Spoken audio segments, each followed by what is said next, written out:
Why are there so many podcasts about Tottenham? Do I want to know why?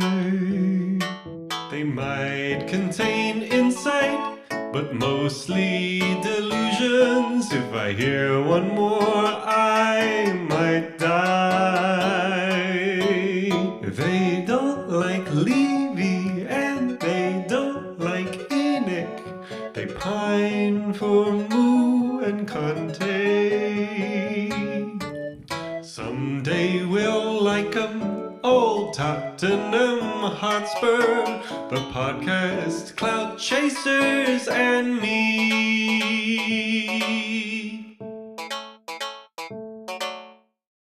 Adieu, Bodo, Glimt. Welcome to Tottenham HOTSPUR, the Spurs podcast about Spurs podcasts, where every podcast is enjoyed like a semi-final win. Oh, Spurs are in a final. Yesterday, we watched Spurs beat Bodo Glimt 2-0, and Spurs are now in the Europa League final playing their perennial whipping boys, Manchester United. And I think it's just the best feeling. It's such a sense of like relief and pressure from the season coming to a close and possibly ending well after everything we went through. I don't know about everybody else, but when Porro's goal went in, it suddenly sunk in for me. I didn't really celebrate. I just kind of sat there for like 5 seconds realizing, oh my God, we're going to be in Bilbao. And it was just really, really wonderful as all these people were cheering around me. It was like being in a movie. Or maybe I'm just super dramatic. Speaking of me, my name's Ian. You can follow me on Bluesky at ian.coys.social. You can follow Tottenham HOTSPUR at Tottenham HOTSPUR. Or you can email me at tottenhamhotspur@gmail.com. You know, funny gifts. Maybe a ticket to Bilbao, you know, if you've got one lying around, one that fell down the back of the sofa or something, send it my way. You know, I'll come out and I'll do a live podcast review for you. So yeah, yesterday Spurs won. We really wore Bodo Glimt down with just a really professional experience, a really professional performance. I thought we were great. Really enjoyed it. I never felt uncomfortable. There were some moments where Glimt were playing out from the back and they looked really competent, good on the ball, and you just realized throughout the rest of the press that we applied to them, it was because we were allowing them to have the ball. Yeah, they could stroke the ball around a little bit on their shitty AstroTurf when we let them, but beyond that they really had very little to offer. So this is a good day. We were excellent, I thought, and we should be very proud of ourselves as a football club and of those boys out on the field. They've had a tough year, and now they're possibly going to end it in the best way possible, I think. If we could have asked for one thing from this season, knowing that we were going to be in 3 competitions plus the Premier League, I think most of us would have said the Europa League would have been very, very much on the cards for us. So it's nice to be right for a change.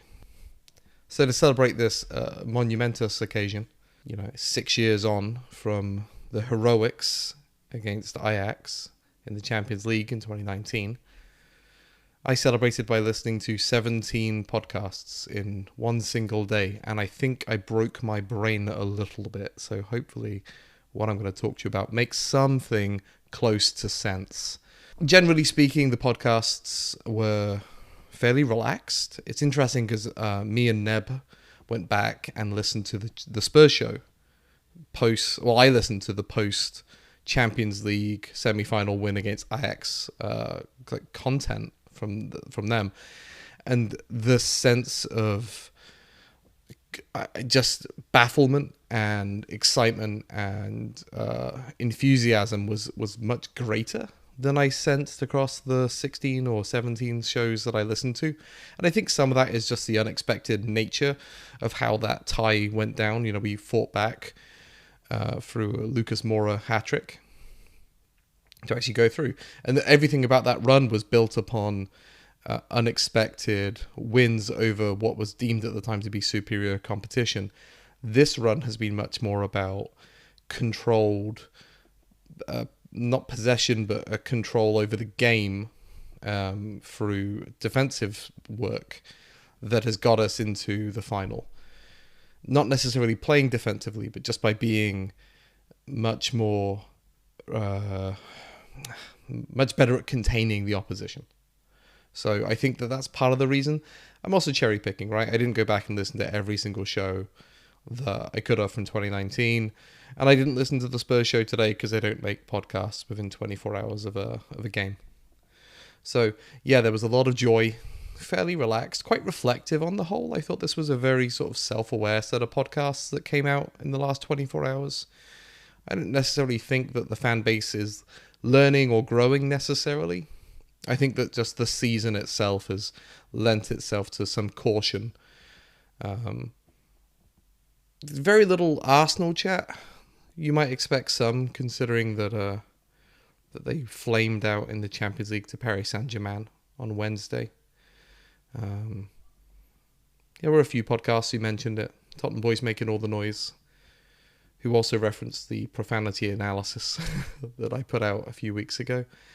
They called it out, and there were a few others, but it was nice to hear that we weren't talking about them lot down the road in our moment of joy. And I'll come back to the way that we frame ourselves and we allow others to frame us towards the end of my podcast.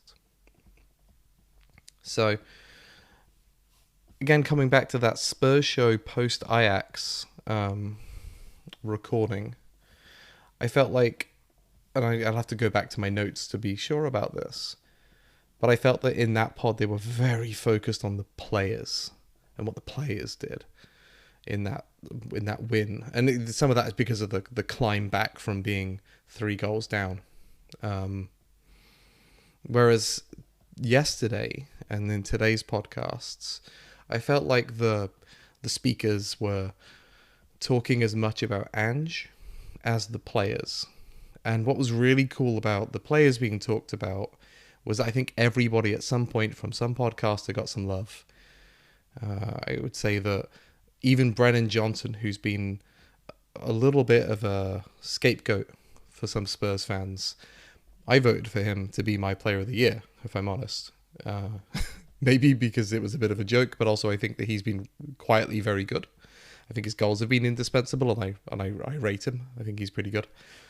And also I think it also speaks to just the way the season's gone down. I'm also, whilst I have my soapbox, I'm also completely against voting on player of the year, player of the season, while the season's still going. Like, what if Mickey van der Ven scores the winning goal in the Europa League final?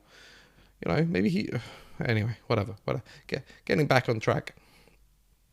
Richie's physicality was called out, and whether or not he would be a good fit to play against United. Some were saying maybe he should play against United because he is going to be capable of dominating that team, and United don't seem to be particularly up to that. So I thought it was an interesting take. I wish I could remember who said it. People like Spurs called out Romero for his leadership and and praising him as a serial winner, especially for his work with Argentina. I feel like this is a little shady, not necessarily on purpose, but Sonny. I do rate Sonny's leadership style. Like, I think that maybe British people on the whole respect the sort of chest thumping or the intensity or the aggression that Romero has attached to him. He has an intensity. Whereas Sonny is much more the type of leader who's going to bring you along by getting you to like him, you know? And not to say he can't chew people out. I just don't think we really see that side of him all too much on the field and in the media interviews he does. Romero doesn't do a ton of media, from my understanding, so maybe there's a little bit of people projecting their opinions onto him. Also, Sonny's a lot more familiar to us. We've seen him kind of grow up with Spurs. So, he deserved it, Romero. He was great yesterday. Porro's, cross, his penalty shout, his anger. Like Dorset Spurs, who was standing in for Chris Cowlin on his show. He did a news roundup, I think, but it really wasn't a news roundup. He was really emphasizing how angry Pedro Porro was about the penalty that shouldn't have been a penalty and ended up not being a penalty. And I think that speaks to that control that the team has had in Europe, and the way that they're wired, right, in this knockout tournament. Some people have called it Southgate Ball, which is ridiculous. I mean, if it gets you to a final, fuck off. But yeah, to a certain extent, not conceding goals in knockout tournaments helps you a lot. And on the flip side of things, we have quite a decent attack. So I think that those defenders, that defensive unit, the 5 of them between Vic, Pedro Porro, Udogie, Romero and Mickey, take great pride in what they do as a team. And so for one of them to have let the team down, I think you could see that on Porro's response, even in the 94th minute of a tie that we were cruising in. And I think that says good things for the Manchester United final. There was some talk about Glimt and how they did. Jack on All the Roost was talking about, how we clearly had superior players and we should allow ourselves to acknowledge that. Again, I'll get back to how we frame and talk about ourselves, but he referenced this as people wanting to distance themselves from a TalkSport mentality, a sort of reductionist mentality of big versus little, therefore good versus not good. But I don't know if I necessarily buy into that completely. I think there might be an element in some people that they don't want to see themselves as offensive or punching down. But generally speaking, look at Glimt's performances and their record. It does speak to needing some respect. And I don't think Jack was saying that people shouldn't be respectful of them. Maybe that we should just respect and back our own players. But, we just lost 5-1 recently. So I think it's a little hard to back ourselves in those situations. Again, Dorset Spur talked about how Glimt were playing some nice football out of the back. But generally speaking, I would say that there was also a sense from other pods that we were just very good. It's a shame that people didn't go back and recontextualize the Frankfurt game as much as they could have, because I think there were similar complaints about Frankfurt not looking very good several weeks ago when we played them, especially when we played the away tie. I was under the impression, personally, that we just did a good job of shutting them down, but people who were more familiar with Frankfurt felt that they just didn't show up. But now, having seen it again in the semi-final, I think that it was just a good strategic plan. Something that did please me about the podcast is that, unlike the Frankfurt game, there weren't claims that this performance was the players going rogue, which a few people, and I did go back and re-listen to the podcasts who mentioned this.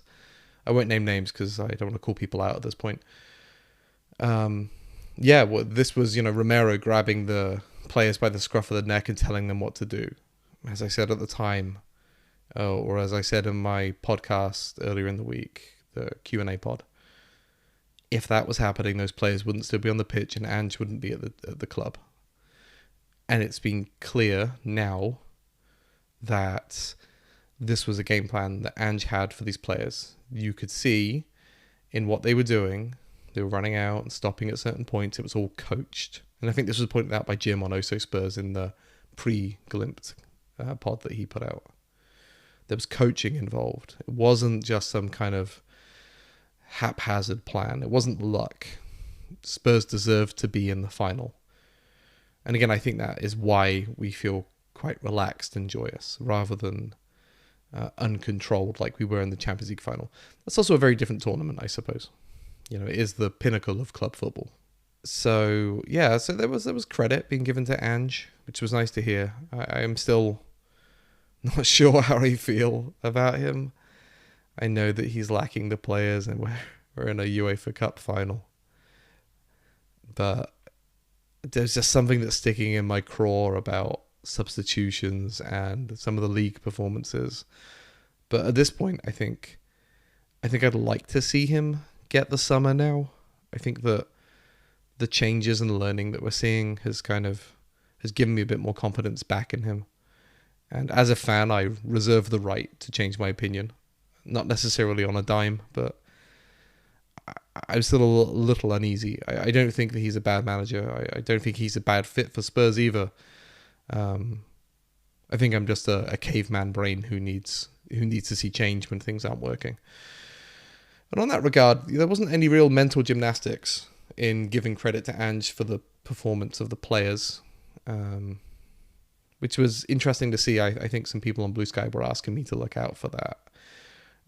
People have made their bed and they're lying in it. They're just saying that the league is now different to Europe or even a cup competition. I mean, look, we made the semi-final of the League Cup. We just went up against the best team in England, possibly the best team in Europe, but, you know, I don't know, actually, thinking about it, the PSG and Inter look pretty good. But some people were saying that Ange's position still hinges on what happens in the final, and I can't believe that would be the case. I think that if Ange were going in the summer, he may have already, maybe he would have already gone. I think Levy's sticking with him. I think all of this bluster in the press about new managers coming in is just excitement about Paratici coming in. So I wouldn't necessarily put too much weight on rumours of Roberto De Zerbi, because, you know, those those manager-agent conversations work two ways, both for clubs looking for a new manager or a manager looking to get out of a club and could just be using us. Same as I had a friend who mentioned that Jared Bowen to Spurs was on the books. That's just his agent trying to get a new contract out of West Ham. Tactical flexibility came up again, as I mentioned. We've a lot more controlled in our play, unlike the much more heavy metal football of early Ange ball, which we haven't seen for a long time. It's been evolving for a long time. This was called Sexy Pragmatism by James Moore, which made me feel slightly uncomfortable when he said it. A few different pods, an echo of glory, Spurs diehards, Tottenham till I die. I also asked why this didn't happen earlier, and again, I think it's been happening for a while. I do wish that people would remember that earlier in the season we beat Aston Villa away, we beat Man City away, we dominated Manchester United at Old Trafford. Like, there's been moments where this team has really clicked and have been very good without it being some kind of negative or what's perceived to be sort of Brexit football or Gareth Southgate football. I think that was suggested again on View from the Lane, that the big wins that we've seen this year have been through dropping possession. And again, I don't necessarily think the Man City game was about us playing like we did against Frankfurt or Bodo. You know, we controlled those teams. I don't know if we necessarily did the same thing against Man City or even Aston Villa. I think that our plan B will be a problem for Manchester United. The fact that we can play that type of heavy metal football if we've got the players for it, or if we want to switch it up, we've clearly got the capability of locking things down and breaking another team's attempts at building up. I think that's really quite exciting for us. And with our options off the bench now, between Sonny coming back, Matisse Tell's looking good, Odebear's starting to get a rhythm together. I'm hoping Richie will be back into his top form. Same as Kulu. Dom is looking good too. I think that's really exciting. And the substitutions that are being made, although I wish there were more of them, on Spurs Die Hard, somebody did point out that Richie was flagging at just the right time and got switched out for Matisse Tell. Again, I just wish that he put more bodies on to give some of those guys a rest, but maybe he's just trying to instill a mentality that you go to the end in these cup competitions. I don't know. Several podcasts are insistent that no matter what, Ange is gone, either via his own feet or Levy's boot. An echo of glory said that pretty plainly. Last word on Spurs. A few guys on there, Crackers and Lee McQueen, were on opposite ends of whether or not they think Ange is going to go. And yeah, there was this question about whether Spurs are going to stick with Ange or twist, and that was expressed across View from the Lane, and the game is about glory. So what's changed? Why have the fans gone from really kind of hating Ange not too long ago? I mean, some people were calling for him to be gone before the semi-final, before the quarter-final, that the season was over if we kept him. It's clearly not the case. What's changed? Well, the obvious one is that we're winning, right? We're football fans. If you win a game, we'll forgive most sins. And in fact, you could look across the road at Arsenal and what's happening with Thomas Partey. And again, if you put in performances and you win, people can look over most things. So yeah, I think that Spurs, although they're not necessarily winning in the league, these European wins are providing so many memories and opportunities to create memories that fans are beginning to see a horizon with Ange. That's very exciting. But I think a big turning point, at least in the 24 hours since the game, was the video that was put out by Spurs and their press team highlighting a brief, 1 minute interaction between Ange and the players in the dressing room after the win. This was mentioned by We Are Tottenham TV, The Tottenham Way, and others. And it was a very cool moment. And it reminded me of something that Jack said on Rule the Roost, I think a month ago, 6 weeks ago, about how when Ange was with the Socceroos, he was very good at capturing these moments and putting them out there into the ecosystem for people to sort of glob onto his ideas or to personalize him a little bit. And I'm not quite sure why the media team has been reticent to do that with Spurs. Again, there's been a change in the last couple of weeks with the way that the media teams are interacting with fans. We're seeing scarves put out on the back of seats at Glimt Stadium. Forgive me, I don't know what it is. I don't pay attention to little clubs. And so, yeah, this was... Or maybe we just haven't provided the moments for these videos to be produced. But, there was that semi-final win against Liverpool back in January. Maybe could have been an opportunity there. Somebody's learning something. Or Ange is being asked to put it out. Who knows? But I think that's helped a lot, especially in the podcast that I was listening to yesterday. And another big turning point, or at least contribution to a turning point between the fans and Ange, beyond winning and being in a final, is the way that he has been standing up for Spurs to the media, especially with comments made about whether or not Spurs are worthy of being in the Champions League, or, sort of downplaying us, treating us like we're, some shit little team when we're not. This has been mentioned by Lee McQueen on Last Word on Spurs. Jim on Also Spurs, his podcast talked about it too.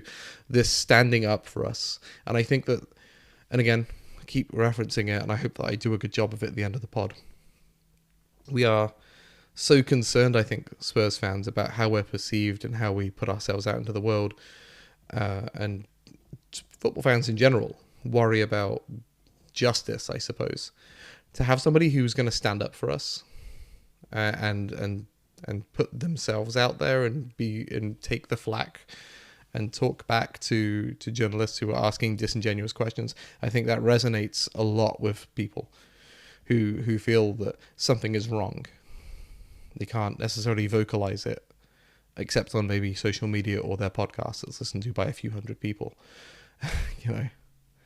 So I think there's been a few things that have changed the relationship between Spurs supporters and Ange recently, and I'll be interested to see if we lose the final. I hope we don't. Whether or not there's going to be any good favour boiling over. And yeah, so something about this, just looping together the talk about the squad and Ange, was something that caught my ear on Spurs News podcast, who questioned if the squad turnover we've seen and Sonny being out injured is an explanation for why we've been so good in the Europa League. Is Ange's influence starting to take effect in these young players? And a similar comment was made on The Game Is About Glory about Ange working on our attitude. And I think that's some credit that's been given to Ange that's nice to hear. Something else that I'm enjoying at the moment is that throughout these podcasts, here or there, you're starting to pick up on new parts of our culture that are growing and establishing. There was excitement about us having green jerseys at the start of the season because it harkens back to those amazing moments in Amsterdam 6 years ago. But now we have another green jersey that somehow through a weird twist of fate was worn in a semi-final taking place to get through to a major European trophy final. And it's become kind of a cult thing for Spurs now. I looked back through our records. Before that 18-19 season, we'd never worn green outfield jerseys as far as I could tell. We've worn them 3 times. In 2021, it was dark. 18-19 in this year. But I can guarantee you the next time that we have a kind of mintish green outfield jersey, people are going to get super excited and talk about Amsterdam. They're going to talk about this semi-final against Glimt. And Amsterdam in general just looms large. I've talked about it several times. Barnaby on Spurred talked about it a lot. It's very cool. We're seeing new things that just didn't exist 10 years ago. If you said to a person in 2012, I'm super excited because Spurs have got a green away jersey, no one would care. But now they'll get it. So we're creating culture as we move along. And something else that I think I'm enjoying is the way that Spurs fans are rediscovering their love for being a cup team. Some of this is because we're so low in the table. Some of it's because, we got to a semi-final earlier in the season, and now we're actually in a final. But we're kind of waking up like not a sleeping giant. But there's a part of ourselves that we're allowing ourselves to enjoy again. There was a period, I think, under Poch where we really valued and felt like we could win the league. And we probably should have won the league, quite frankly. And Poch as well, he kind of didn't really value the domestic trophies especially. And so I think Spurs fans are beginning to allow themselves to enjoy being a cup team again. It's part of our history. It's part of our heritage. Something that caught my ear on We Are Tottenham TV that I enjoyed was that Spurs want the trophy. United only want the Champions League spot. And I think that's a really sort of interesting sentiment, as we're much more desperate. And I think the players are much more desperate for a trophy. Whereas it's almost like this procedural thing for Manchester United. It's almost a granted for them trophies. So that's an interesting dynamic as we have, 2 weeks until the final, which is a very nice amount of time, by the way. I'm glad it's not like a month. Like that month wait between the semi-finals and the League Cup was a killer. It felt awful. So I'm glad that we can just kind of keep the momentum going. Plus, from a Spurs perspective, we could probably lose 4 times in a month if you waited too long. So my final point, and I've referenced it a few times, is about Spurs as a club, our character. What's our story and who defines it? And I think something that we've allowed to happen for too long is to let others tell us who we are and what we are. There are phrases that have erupted in the last 15 years that just didn't exist before then because they didn't make any sense. Spursy, right? Empty trophy cabinets, Warra trophy, all this nonsense. And this is something that actually popped into my brain with the very first podcast that I listened to after the Glimt semi-final yesterday. And this was Rule the Roost, was that Jack talked at length about Spurs as being a big club.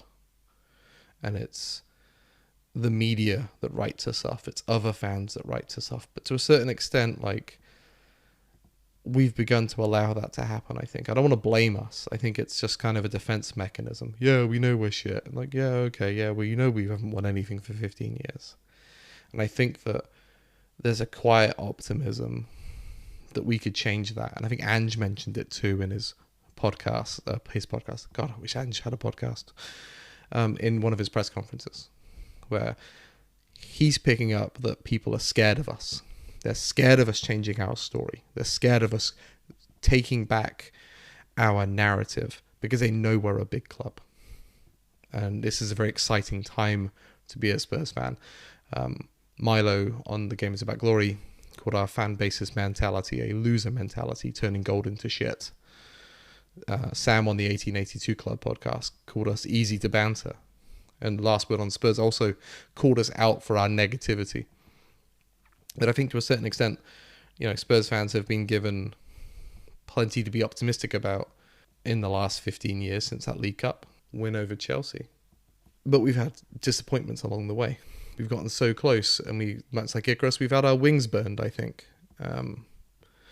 Perhaps now we're learning to fly again, who knows. Yeah, so lots of references to our history across most of the podcasts I listen to.